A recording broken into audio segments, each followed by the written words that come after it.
하나님은 생명이십니다. 할렐루야.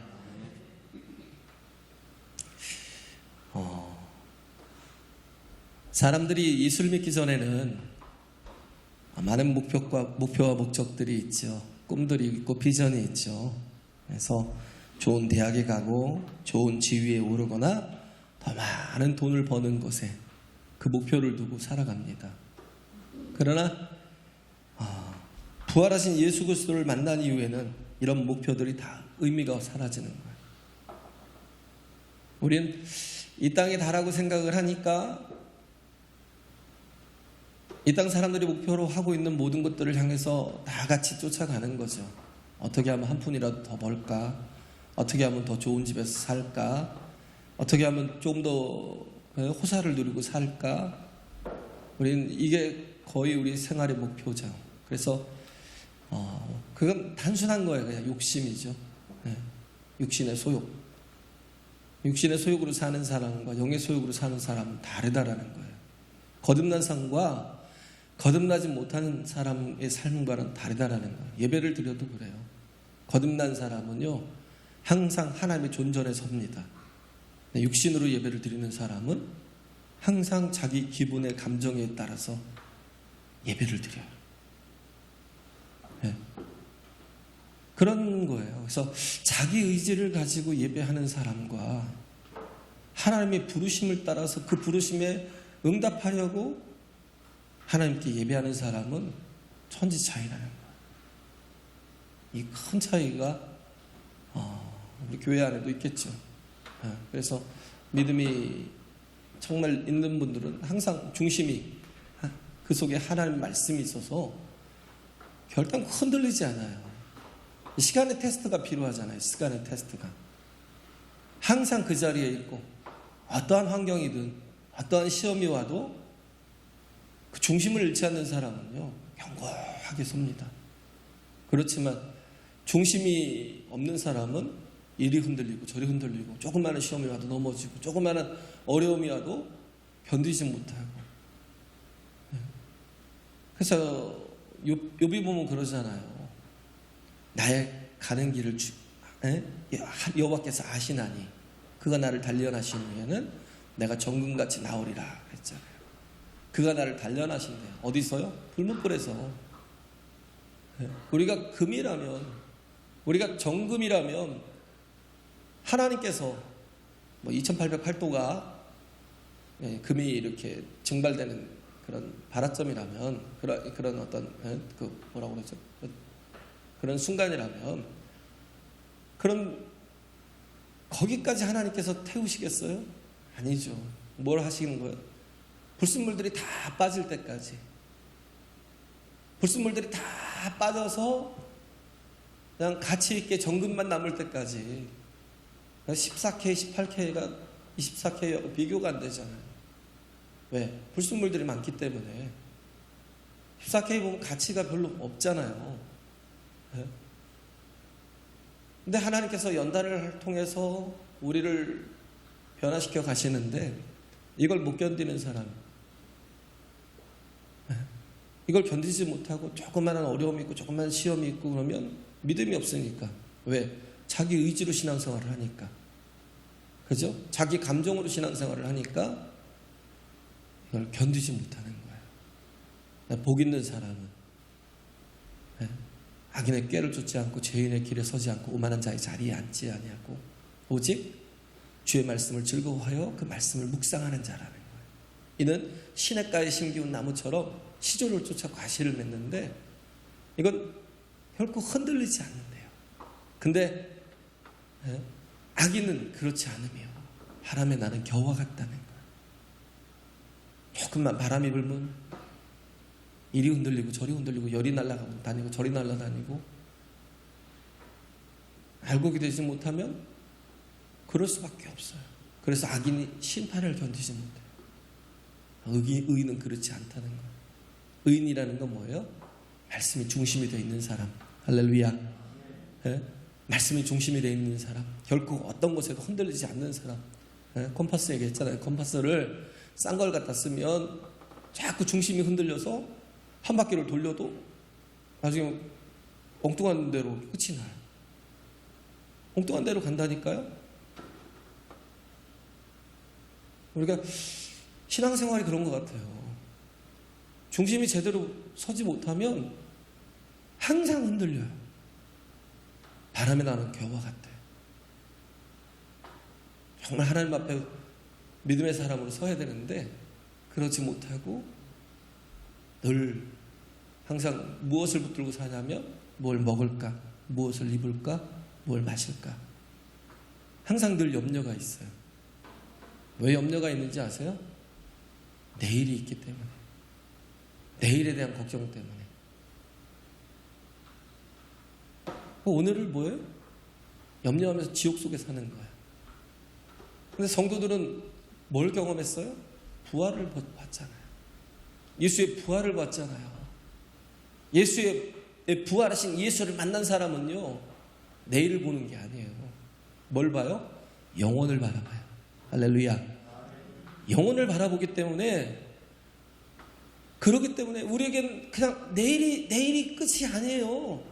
우리에겐 영원한 것이 있기 때문에 하나님의 약속이 있고, 하나님의 보장이 있고, 하나님의 채우심이 있고, 하나님의 공급이 있고, 하나님의 붙드심이 있고, 그렇기 때문에 우리는 어떻게 해요? 오늘을 복되게 사는 거예요. 할렐루야. 오늘을 복되게 사는 거예요.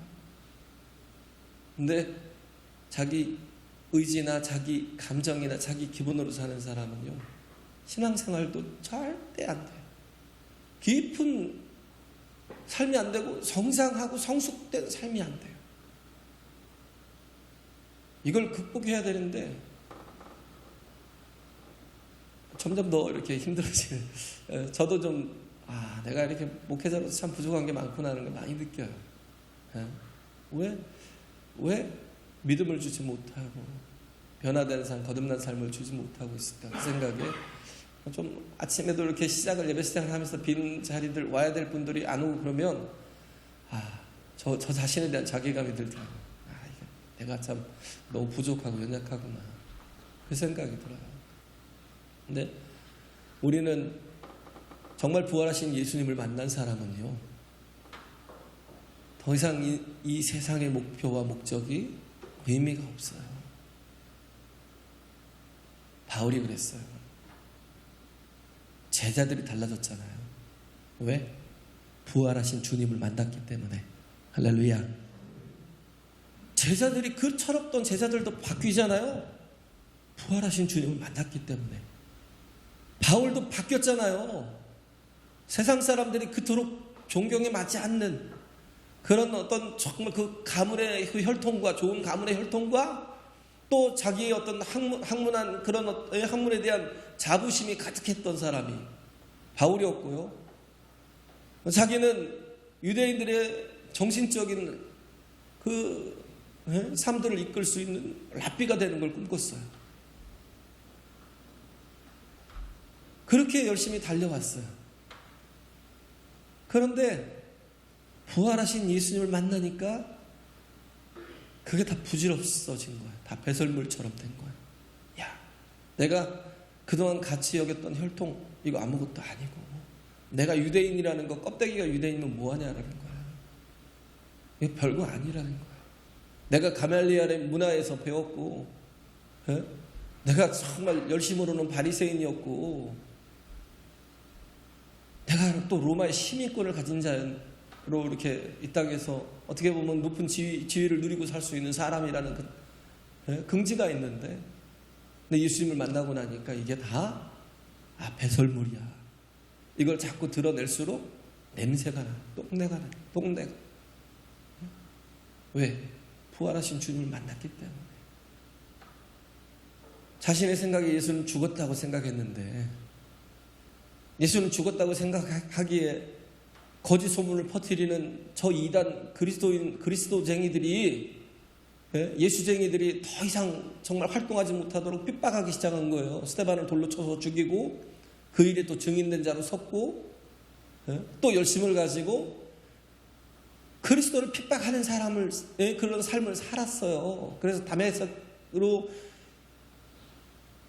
그리스도인들을 잡으러 가다가 거기서 예수님 만나잖아요.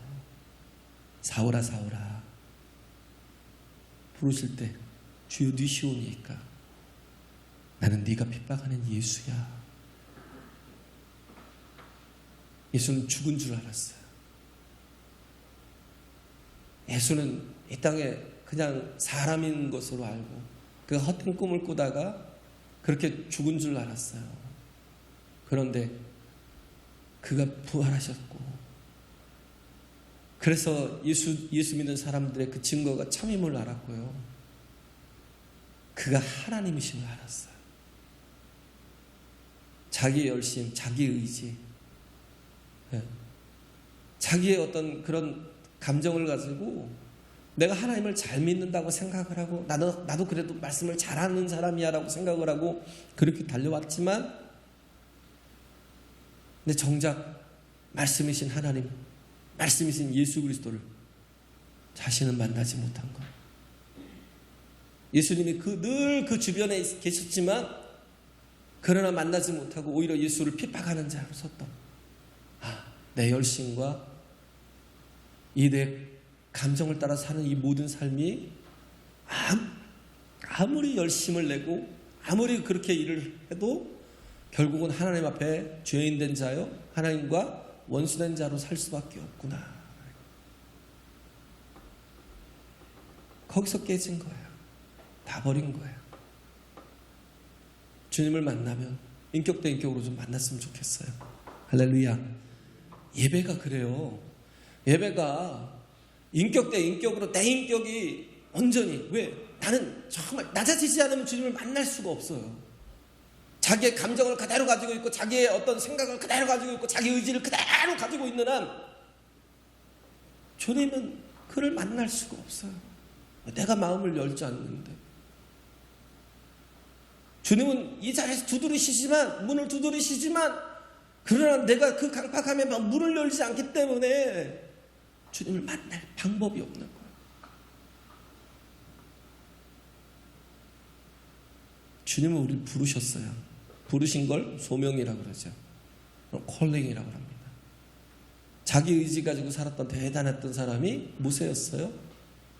모세는 이스라엘 사람이었잖아요. 레위 사람이었고 그앗 자손의 자손이었고 그앗의 자손이었고 레위 사람이었는데, 그런데 모세가 태어날 당시에는 애굽의 종으로 살았어요. 이스라엘 민족이 종으로 살고 있을 때 사내 아이가 태어나면 다 죽이는 거예요. 바로의 명령에 의해서 다 죽여버려라. 왜? 바로의 소유니까. 내가 죽이는 것도 살리는 것도 내 맘이라는 거예요. 왜? 저것들은 다 내 것이니까 다 죽여버려. 그래서 남자아이들을 다 죽이는 거예요. 근데 이는 요게벳이 살렸어요. 네? 아이를 낳고 그를 강에 이렇게 광주리에다 역청을 발라가지고 물이 새지 않도록 띄워놨더니 그걸 또 누가 받겠어요? 바로의 공주가 받지요. 하나님의 섭리가 있는 거예요. 그러나 그렇다고 해서 그게 뭐 대단하거나 또 그것이 뭔가 이렇게 요게벳의 노래처럼 뭔가 이렇게 드러날 건 아닌 것 같아요. 네, 아닌 것 같은데. 근데 하여튼 모세가 바로 왕자로, 그죠? 왕궁에 살았어요. 그리고 아주 좋은 문명의 혜택을 받아서 왕궁에서 이렇게 왕의 교육을 다 받고 그러고 자랐던 사람이 모세였어요. 그런데 또 자기 어머니가 또 자기를 길렀잖아요. 젖을맥에서 길렀기 때문에 나는 이스라엘 사람이야라는 거. 그게 있었던 거예요. 자기 아이덴티티가 확실했던 거예요. 근데 어느 날, 그러니까 자기 백성이 자꾸 노예로서 고난을 당하고 핍박을 당하는 거, 그걸 보니까 이건 정의가 아니야. 내가 어떻게든 저들을 구해내야 돼. 라는 그런 자기의 의지가 있었어요. 자기 생각이 있었어요. 그러다가 어느 날 애국 군인 한 사람이 핍박을 하니까, 자기 동족을 핍박을 하니까 화가 나서 때렸는데 죽어버린 거예요. 혈기가 대단했죠. 때리니까 죽어버린 거예요. 그래서 그를 어디 저 사막에 어디 갖다 묻었어요. 모래 속에 묻고 싹 이제 탄로나지 않겠지. 그러고 이제 묻었어요. 죄의식도 별로 없고 자기는 정의롭게 했기 때문에. 그러다가 그 다음 날에 보니까 이제는 자기 동족끼리 싸우는 거예요. 그래서 너희들 왜 동족끼리 형제들끼리 싸우냐. 그러니까 그 사람들이 하는 말이 누가 너를 우리의 재판장이나 지도자로 세웠어? 에? 네가 어제는 애국 군인을 가서 쳐서 죽이더니 이제 우리까지 죽이려고 막 이렇게 달려드는. 그때 이제 모세가 가졌던 생각이 뭐예요? 발각된 거예요. 다 들통난 거예요. 들통났도다. 그러고 도망간 거예요. 미디안 광야까지, 아라비아 광야까지. 얼마나 정말 치밀하게 계획을 했으면 가도 멀리 간 거예요. 미디안 광야까지. 양을 치다가 그렇게 40년 동안 거기서 양치기로 살고, 남의 양이죠. 미디안 자기 장인의 이두로의 양을 쳤던 40년을 광야에서 방황하며 살았던 거예요. 하나님이 부르시기 전에 자기의 의지, 자기의 감정으로 사니까 결국 그 인생의 결과는 뭐였냐면 살인자였고 방랑자였어. 끝없이 방황하는 거예요. 그런 그를 출애굽기 3장에 보면 하나님이 부르시잖아요. 하나님의 사자가 떨기나무 불꽃 가운데서 그를 부르십니다. 희한해서 불은 붙었는데 타지 않는 떨기나무를 부른 거예요. 희한해서 다가가니까 말씀하시는 거예요. 하나님, 모세야, 네 발에 신을 벗어라. 네가 선 곳은 거룩한 곳이니. 우리가 가장 거룩한 곳은 어느 곳이냐면요, 하나님을 만나는 곳. 할렐루야. 하나님을 정말 경외할 수 있는 사람은 나의 연약함을 내려놓고, 자기 자신을 내려놓고 연약하고 부족함을 깨달은 사람. 그래서 하나님의 은혜가 아니면 살 수 없다는 걸 아는 사람. 이런 사람만이 하나님을 경외할 수 있고 거룩한 곳에 자기 신을 벗고 하나님을 만날 수 있는 거예요. 그렇게 하나님이 부르시는 그 순간을 모세가 경험하고 나니까 그때부터 뭐가 사라져요? 더 이상 살인자도 아니요, 방랑자도 아니요. 그잖아요. 바울처럼 내가 핍박자요, 회방자요, 포행자였다. 예수를 알기 전에 내 열심 갖고 살 때는, 내 생각 가지고 살 때는, 내 의지 갖고 살 때는 이게 옳은 거야, 이게 맞는 거야, 내 정의 갖고 사는 거야. 근데 그것까지도 뭐예요? 다 내려놔라. 할렐루야. 하나님의 그 부르심 앞에 응답하기 위해서는 내 발에 신을 벗어야 되는 거예요. 내가 가졌던 모든 사상, 생각, 내가 가졌던 모든 의지, 내 자존심까지 다 내려놓지 않고 나를 낮추지 않으면 하나님 만날 길이 없어요. 무슨 이 광야한 곳이 무슨 거룩하다고, 무슨 신을 벗으라고 하냐고. 그럴 수 있잖아요.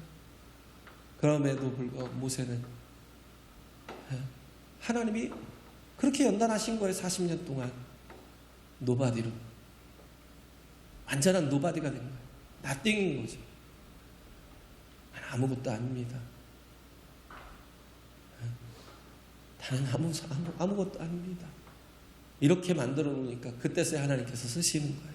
우리는 내가 뭔가 배웠고 또 뭔가 지위가 있고 돈이 있기 때문에 하나님이 나를 쓰실 거라고 착각하지 마세요.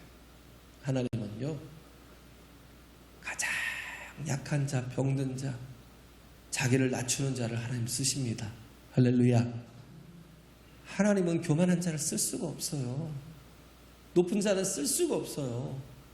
내 것을 내려놓지 않고는 자기 발에 신까지 다 벗지 않으면 하나님은 더 이상 쓸 수가 없어요. 그렇게 나띵이고 노바디인 것을 깨달은 사람을 하나님 부르시는 거예요. 그 부르시는 그 콜링에 또 응답할 수 있는 겁니다. 할렐루야. 그 부르심에 응답하는 그걸 뭐라고 하면 소명이라고 하잖아요. 소명이 뭐예요? 부를 숫자예요. 목숨 명자예요. 하나님이 요구하시는 게 결국은 뭐냐면 그냥 예배 자리에 한쪽을 차지하라고 부르신 게 아니에요. 하나님이 나를 부르신 그 소명은 목숨을 달라는 거예요. 목숨을 요구하시는 거예요. 할렐루야. 목숨을 요구하시는 거예요. 하나님 앞에, 주여, 내가 내 삶을 드리겠습니다. 예배가 그거예요. 내 삶을 드리겠습니다. 바울이 주님을 만나고 주의 소명을 받았잖아요. 바울이 주의 소명을 받았을 때 그 앞에 뭐예요? 자기 목숨을 내놓잖아요. 나의 달려갈 길과 그리스도 예수의 사명, 복음을 전하는 일을 마치려 하면은 내 생명을 조금도 아끼지 않겠다. 사도행전 20장 24절에 있는 말씀. 자기 생명을 내려놓는, 자기 목숨을 내려놓고 주께서 요구하시며 내 목숨을 드리겠습니다. 근데 우린 아직도 자존심이 살아있고 내 자아가 살아있고 내 의지가 살아있고 자기 기분이 살아있고 그러다 보니까 하나님이 쓰려고 기다려도 아직도 노바디가 되지 못하고 나띵이 되지 못하니까 도대체 언제까지 기다려야 될지 하나님도 아마 폭포하실 거예요. 다 내려놓고 포기해야 되는데 그게 안 되는 거예요. 부활하신 주님을 온전히 만나면 우리는 더 이상 세상 것에 의미가 없어요. 우리가 추구하고 살아가는 그 자체가 의미가 없어요. 예수를 만났다는 건 뭐예요? 하나님의 나라가 실제하다는 거예요. 할렐루야. 하나님의 나라가 실제하다라는 거예요. 그러니 바울처럼 모든 걸 다 배설물로 여기고 우리가 가야 될 곳은 하나님의 나라이기 때문에 우리의 최종적인 목표는 내가 이 땅에서 잘 살고 내가 이 땅에서 출세하고 내가 이 땅에서 잘 먹는 게 그게 목표가 아니고 우리의 최종의 목표는 하나님의 나라이기 때문에 아버지께로 돌아가는 것이기 때문에 그걸 알아야죠. 그래서 하나님 앞에 소명이 생기면 어떻게 해요? 더 이상 방황이 없어요. 왜 우리가 방황하면서 계속 무엇을 먹을까, 무엇을 입을까, 무엇을 마실까를 그걸 전전긍긍하면서 산 줄 아세요? 내가 목숨 걸고 살아야 될 목표가 없기 때문에. 내가 목숨 걸고 살아야 될 목표가 없으니까 우리가 정말 바라고 구하고 원하고 바라고 기도합니다. 아까 찬양을 우리 여전도회가 했지만 우리가 원하고 바라고 기도하는 게 다 세상적인 것. 그걸 초월을 못해요. 기도를 해도 그 기도만 해요. 원하고 바라고 기도합니다. 내가 잘 되고 내 자식 잘 되고 우리가 잘 먹고 잘 살고 우리의 몸은 갈수록 낡아지고 곧 하나님 앞에 가까워지는데 하나님 앞에 뭐 개털모자 쓸래요? 정말 무엇이 중요한지도 모르고 계속 원하고 바라고 기도하는 게 내 육체의 것, 육체의 소유. 왜? 내 감정이 앞서 있고 내 생각이 아직도 살아있기 때문에 내 의지를 가지고 살기 때문에 포기가 안 돼요. 근데 목숨을 걸 정말 하나님의 목숨을 요구하시는 건 뭐예요? 이제부터는 네가 네 일을 위해 살지 말라는 거예요. 이제는 내 일을 붙들고 내 뜻을 이루며 살라는 거예요. 할렐루야. 네. 우리에게 목숨을 걸 그런 사명이 생기면 그 다음부터는 절대 방황하지 않고 헛되게 쓰임받지 않아요. 네. 그 다음부터는 정말 하나님의 그 일들이 이루어지는 놀라운 역사들을 늘 경험하며 살아가는 거예요. 믿음의 스위치를 켜니까. 왜? 하나님이 나를 향해서 명령하신 그 명령들을 믿음의 스위치를 켜면서 순종하고 또 순종하니까 뭘 경험해요? 하나님의 일을 경험하는 거예요. 모세를 하나님 부르셨을 때 모세가 한 일은요 사람이 할 수 있는 일이 아니었어요. 우리는 자꾸 하나님을 내 일을 이루기 위한 도구로 쓰려고 그래요. 하나님께 좀 나를 맡기지. 그게 안 돼요. 내 욕심을 채우는 도구로서의 신이에요. 그냥 우상. 그 이상도 그 이하도 아닌 계속 그 상태로만 살아가요. 우리가 하나님의 부르심을 받은 자지 우리가 하나님을 부르는 자가 아니에요. 하나님을 부르셔서 우리에게 말씀을 주시고 뜻을 주시고 사명을 주셔서 우리를 보내실 때 우리가 순종하며 나아가면 우리가 전혀 경험하지 못한 놀라운 일들을 봅니다. 할렐루야. 예? 그잖아요. 정말 크고 비밀한 일들을 볼 수 있어요. 알 수 있고 경험할 수 있어요. 모세가 했던 일은요, 도대체 인간이 할 수 있는 일이 아니에요. 예? 출애굽기 3장에 말씀하시잖아요. 너는 가서 애굽으로 가라는 거예요. 바로 앞에 서라는 거예요. 예? 내가 너와 함께 할 거니까 네가 다시 올 때는 이스라엘 백성 200만이 넘는 백성들을 다 구원해내서 이곳에 와서 나를 예배하고 경배할 거야. 하나님의 일이에요? 이게 사람의 일이에요? 모세가 어떤 사람인데요? 노바디예요. 나띵이에요. 아무것도 못하는 사람이에요. 그냥 방황하고 살인자예요. 바로한테 걸리면 당장 죽을 사람이에요. 그런데 하나님이 보내시는데 그 하나님을 믿고 순종하고 나가니까 어떻게 했어요? 200만이라는 바로의 소유인 그 노예들을 이끌고 나오잖아요.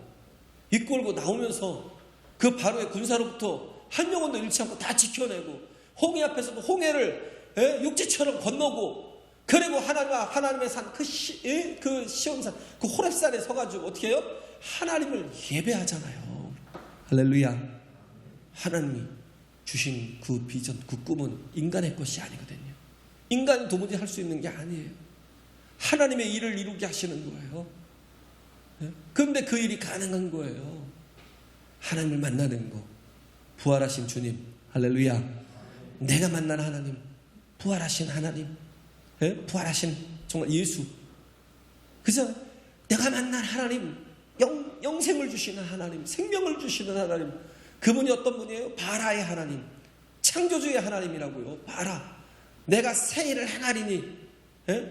그 예레미야가 시위대의 뜰에 갇혔을 때 그가 주목했던 게 하나님 말씀이에요.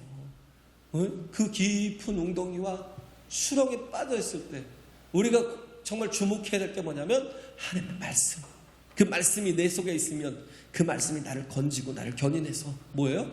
하나님이 우리에게 정말 새 일을 이루어 가신다고요. 할렐루야. 그리고 약속하신 것들을 성취하신다고요.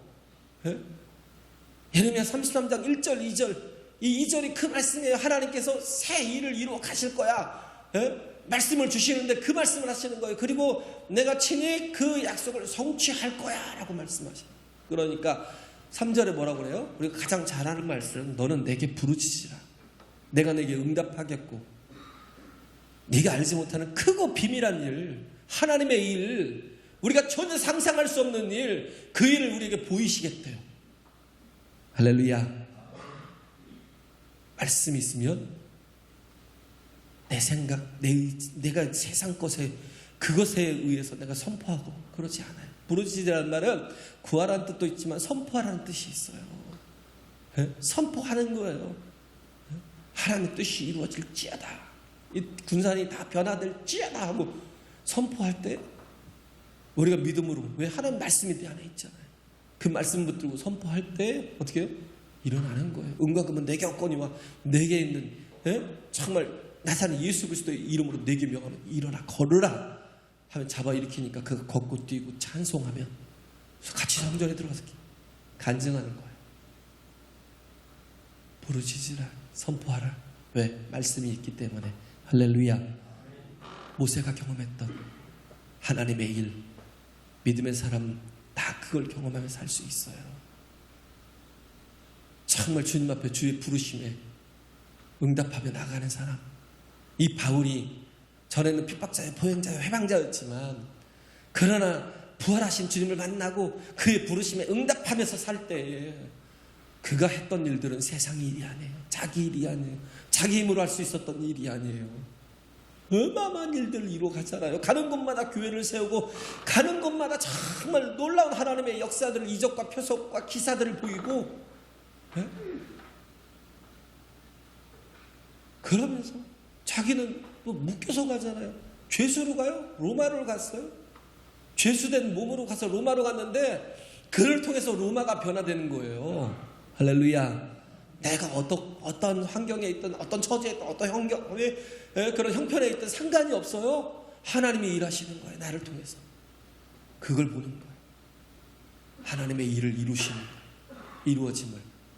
정말 200만을 이끌고 이스라엘 백성들을, 그것도 바로라는 애굽의 대제국의 그 왕의 손에서, 그것도 종되었던 자들을 200만이 넘는 사람들을 이끌어내서 하나님 앞에 세워서 예배케 하는 우리의 삶이 부활을 경험하는 삶.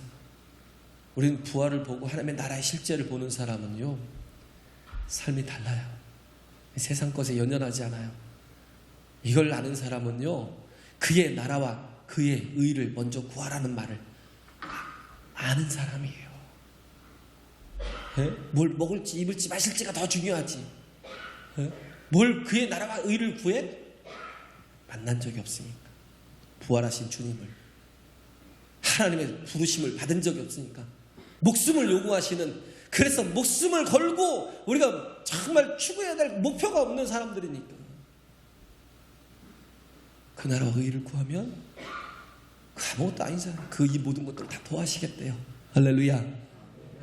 이 모든 것에 신경 쓰지 마시고, 거기에 가치를 두지 마시고, 다 배설물로 여기고, 우리가 추구해야 될 것, 정말 진정한 하나님의 나라를 구하고 그 하나님의 뜻을 구하며 우리가 이 땅에 쓰임받기로 작정한 그 소명에 온전히 응답할 때, 우리는 정말 주의 놀라운 이적 가운데 서서 하나님의 일꾼으로 아름답게 쓰임받게 될 것입니다. 할렐루야. 할렐루야.